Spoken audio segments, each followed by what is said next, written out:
how to delete a group chat in ChatGPT.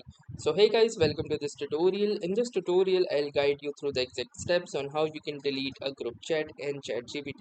So the first thing that you will need to do is go to that particular chat, which is the group chat.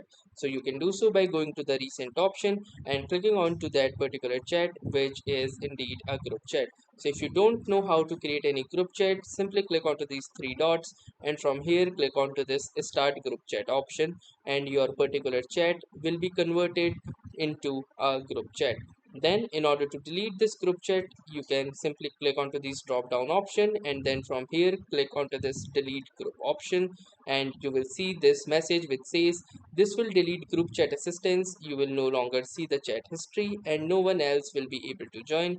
Click onto this delete button and you will see that the particular chat has been successfully deleted, but only the group chat part, although the actual chat, which is the core chat, remains like here as you can see.